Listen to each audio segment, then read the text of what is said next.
Supreme court के अंदर जूता फेंकने वाला वकील राकेश किशोर, अब उसके ऊपर जब एफआईआर दर्ज हो गई है कर्नाटक के अंदर, तो जेल जाने का डर सताने लगा है।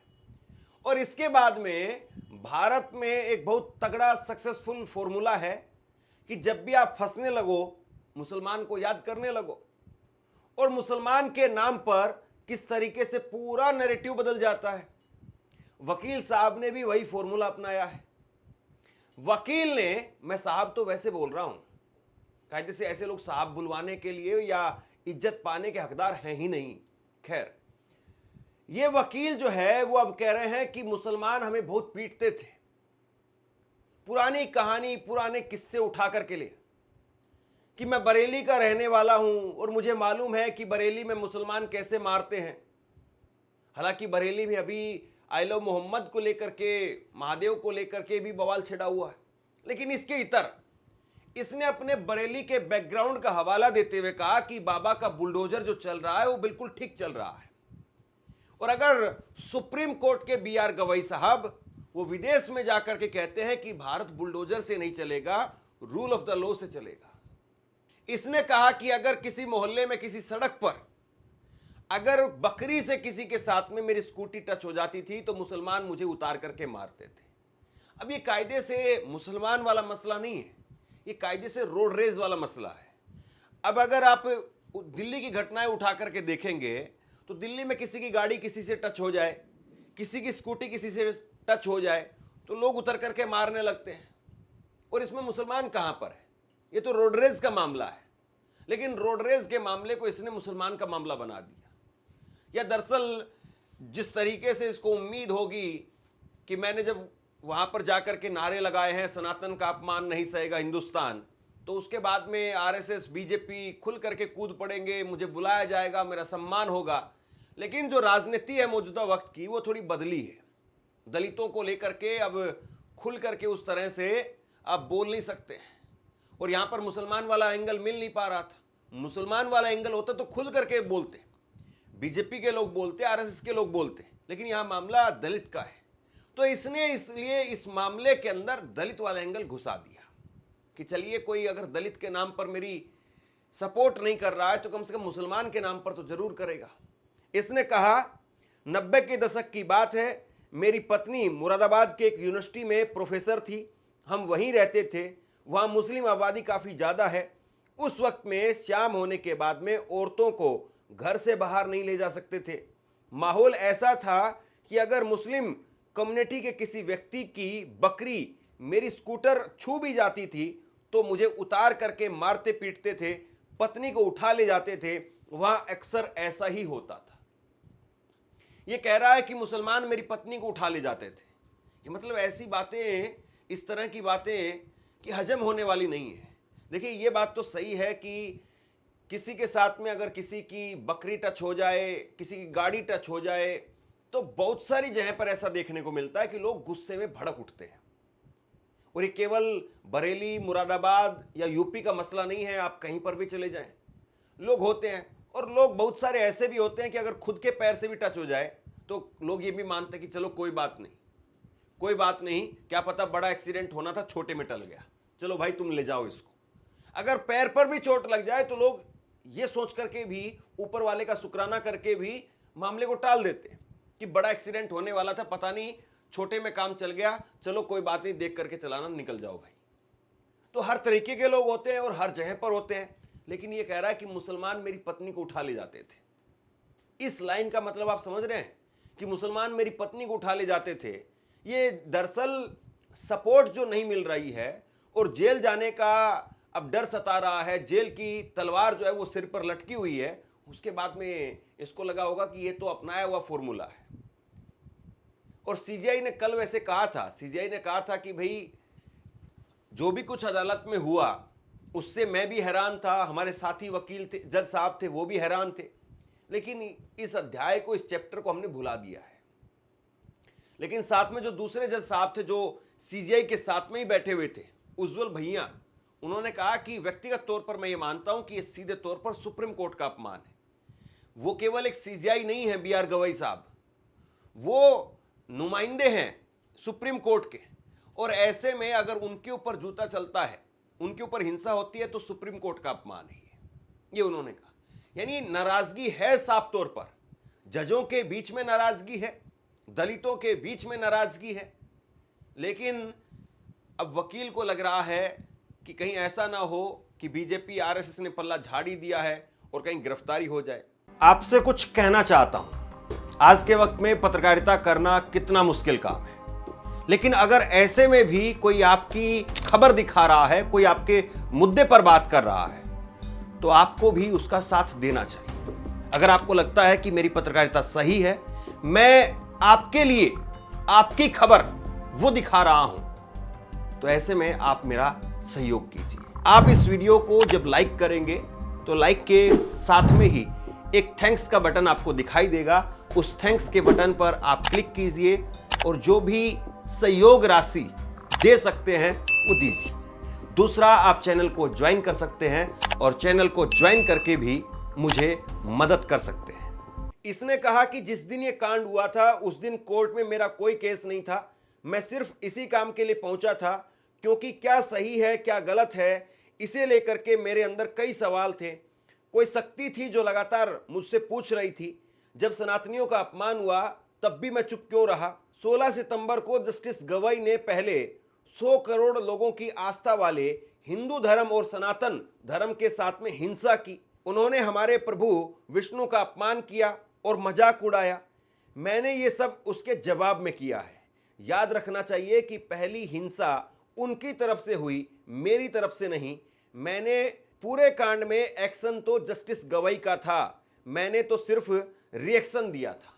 तो यहां पर ये जो है वो उल्टा कटघरे में सीजीआई बीआर गवई को ही खड़े कर रहा है। ये राकेश किशोर वो कह रहा है कि पहली हिंसा वो जज साहब की तरफ से की गई थी। अब मतलब काम कर रहे हो गोडसे वाला और गांधी जी को जो है यहां पर बीच में लेकर के आ रहे हो और बता रहे हो कि हिंसा अहिंसा क्या होता है। अहिंसा और हिंसा की इतनी ही चिंता होती तो जूता उछालने का, जूता निकालने का काम नहीं कर सकते थे। वो तो आदमी सोच भी नहीं सकता है, जो अहिंसावादी होता है वो जूता निकालने के बारे में सोच भी नहीं सकता है। और पर्टिकुलर खुद इस बात को कह रहे हो कि मेरा वहां पर कोई केस नहीं था, कुछ नहीं था, फिर भी मैं जबरन गया, तो इसका मतलब क्या है? इसका मतलब यह है कि पूरे प्लान्ड तरीके से आप जानबूझ करके गए हो वहां पर और उसके बाद में इस तरीके से जूता उछाला। और अब जब जेल जाने की बात हो रही है, कर्नाटक में बेंगलुरु पुलिस इनको लेकर के जाएगी यहां से, तो इसलिए जो है मुसलमान को याद कर रहे हो, वरना कोई दूसरी वजह नहीं है। यहां पर पहले तो आपको विष्णु भगवान को लेकर के आपत्ति थी, फिर सीजीआई को लेकर के आपत्ति थी, और अब जो है वो बुलडोजर, मुसलमान, धीरे धीरे सब कुछ आप देखिए, सब कुछ आएगा धीरे धीरे और आखिर में मुसलमान ही बचेगा। क्योंकि बीजेपी आरएसएस को भी पता है कि दलितों के नाम पर अगर नैरेटिव सेट किया गया, दलितों के नाम पर अगर नैरेटिव चला तो बीजेपी को नुकसान होगा। अगर मुसलमान के नाम पर नैरेटिव खड़ा हुआ तो बीजेपी को फायदा होगा। ये मैं अपनी तरफ से नहीं कह रहा हूं, आप पिछले जितने भी घटनाक्रम हुए हैं उनको उठा करके देखिए और उन घटनाक्रम के बाद में बीजेपी को इससे फायदा हुआ, नुकसान हुआ, अगर ये नफा नुकसान आप तोल करके देखेंगे तो आपको सहज रूप से पता चल जाएगा। तो कुल मिलाकर के इसीलिए अब मुसलमान वाला एंगल जो है वो ठेल दिया गया है। राकेश किशोर ने कहा कि मैं बरेली में पैदा हुआ, वहीं पर पला बढ़ा, मैंने जमीनों पर कब्जा होते देखा है। जिस व्यक्ति के खिलाफ बुलडोजर एक्शन हो रहा है उसके बारे में कौन नहीं जानता है। गवई साहब मॉरिशस में कहते हैं कि ये देश बुलडोजर से नहीं चलेगा। यूपी के सीएम योगी ने कम से कम ये हिम्मत तो की है, पहले की सरकारें तो चुप्पी साधे रही। अगर इन लोगों को नोटिस पहुंचता भी था तो उसका जवाब दे या ना दे, कौन पूछने वाला था? अब बताइए, इसमें कोई दो राय है कि ये किसका आदमी है? ये वकील साहब जो हैं वो आरएसएस के हैं, बीजेपी के हैं, योगी आदित्यनाथ के हैं, नरेंद्र मोदी के हैं? कोई दो राय है क्या कि योगी आदित्यनाथ ने कम से कम हिम्मत तो की है? योगी आदित्यनाथ की अगर इतनी ही हिम्मत है तो क्या ये भी कह सकते हैं कि एनसीआरबी की रिपोर्ट में अब उत्तर प्रदेश में क्राइम नहीं बचा है? यहां तो महिलाओं को लेकर के या बच्चों को लेकर के जो क्राइम के रेशो हैं वो लगातार बढ़ते जा रहे हैं, यूपी टॉप पर जा रहा है। तो हिम्मत तो वहां दिखनी चाहिए एक मुख्यमंत्री की। बुलडोजर में कहां हिम्मत दिखाई देती है। और बुलडोजर में भी फिर आंकड़े अगर आप उठा करके देखेंगे तो आंकड़े क्या वाकई ये कहते हैं कि सबकी तरफ बुलडोजर चला है, या फिर पर्टिकुलर एक कास्ट की तरफ, एक जाति की तरफ, एक धर्म की तरफ, एक पॉलिटिकल पार्टी के लोगों की तरफ बुलडोजर चला है। आंकड़े उठा करके देखिए जरा। तो हिम्मत वहां पर दिखाई देती है कि जब आप इस तरफ या इस तरफ कार्रवाई किसी भी तरफ करनी हो, ये सोचे बगैर कार्रवाई करें। अपने लोगों पर करनी है, दूसरों पर करनी है, ये सोचे बगैर अगर आप कार्रवाई करें तब तो हिम्मत नजर आती है। अगर आप एक तरफा चल रहे हैं, एजेंडे के तहत चल रहे हैं, तो फिर कहां हिम्मत वाली बात हुई। तब तो एजेंडे वाली बात या वोट बैंक वाली बात होनी चाहिए। अब सबसे बड़ी बात यह है कि ये वकील जो इतनी सारी बातें कह रहा है, इतनी सारी कहानियां बता रहा है, लेकिन खुद के परिवार के अंदर इसकी पूछ नहीं है। और ये मैं नहीं कह रहा हूं, इसने खुद बयां किया है। सवाल पूछा गया कि आपका परिवार आपको लेकर के क्या सोचता है। इसके जवाब में राकेश किशोर उन्होंने कहा, मेरा परिवार बहुत नाराज है। सनातन धर्म की सबसे बड़ी कमी यही है। मुस्लिम धर्म की औरतें अपने धर्म को लेकर के हिंसा होने पर सड़क पर आ जाती हैं, उनकी छोटी छोटी बच्चियों तक सड़क पर आ जाती हैं। हमारी घर की औरतें तो बच्चे और पति को लेकर के अंदर घर का दरवाजा बंद कर लेती। बगल के घर में रेप भी हो रहा हो तो विरोध करने की बजाय अपना घर बंद कर लेती है। हम गुलाम ही इसलिए हुए क्योंकि पृथ्वीराज चौहान पर मोहम्मद गोरी हमला करता रहा, बाकी राजा मजे से सब देखते रहे। यही सब मेरे साथ हो रहा है। सनातन का अपमान करने पर तब कोई व्यक्ति नहीं डरेगा जब एक तरफ विरोधी लोग हों और बैरिकेटिंग के दूसरी तरफ भगवा ध्वज लिए सनातनी हों। इसके घर में कोई इसको पूछ नहीं रहा है और ये सारे सनातनियों को यहां पर एक तरीके से गाली देता हुआ नजर आ रहा है। मुसलमानों को लेकर के कह रहा है कि मुसलमानों में औरतें अच्छी हैं, वो सड़क पर आ जाती हैं। हमारे यहाँ की औरतें तो लोगों को घरों के अंदर खींच लेती हैं, अंदर से कुंडी लगा लेती हैं, कोई निकलने नहीं देता है बाहर। ये कैसे भूल गया कि रानी लक्ष्मीबाई वो किस धर्म की थी, या फिर उनको ये हिंदू नहीं मानते। कितना आप इतिहास उठा करके देखेंगे, मतलब आप पढ़े लिखे हो या पर्टिकुलर आप जो बात कहना चाहते हो वही बात कहोगे। रानी लक्ष्मीबाई वो अपने बच्चे को अपनी पीठ पर बांध करके वो घोड़ी पर सवार होकर के फिर वो अंग्रेजों के छक्के छुड़ाने के लिए मैदान में कूद पड़ी थी। आप भूल गए उनको, या फिर आपको बस नजर ही मुसलमान आता है और हिंदुओं में यहां पर कमी आपको नजर आ रही है और कह रहे हैं कि नहीं, मजा तो तब आएगा, लड़ाई तब होगी जब एक तरफ जो है विरोधी हो और दूसरी तरफ सनातन धर्म की ध्वजा लेकर के लोग खड़े हुए हों। सबको सड़क पर उतार दो, रोजगार की बात मत करो, किसी को काम की बात मत करो, बस सड़क पर खींच लो सबको। सड़क पर क्या मिल जाएगा? मुकदमे मिलेंगे सड़क पर। तुम्हारे खिलाफ मुकदमा हो गया है और तुमको जेल में लेकर के जाया जाएगा और तुम्हारे साथ में आधिकारिक तौर पर कोई खड़ा नहीं हो पा रहा है। हालांकि पर्दे के पीछे कौन कौन है सब जानते हैं, लेकिन क्यों दुनिया में ऐसा मैसेज दे रहे हो? क्यों और बाकी लोगों को भड़का रहे हो कि सड़क पर आ जाओ, ध्वज लेकर के आ जाओ? क्यों अपनी महिलाओं को जो है कायर बता रहे हो? और कौन सा इस तरीके से आप हिंदुओं का, सनातनी धर्म के लोगों को मानने वाले जो लोग हैं उनका आप जो है वो बहुत महिमा मंडन कर रहे हो।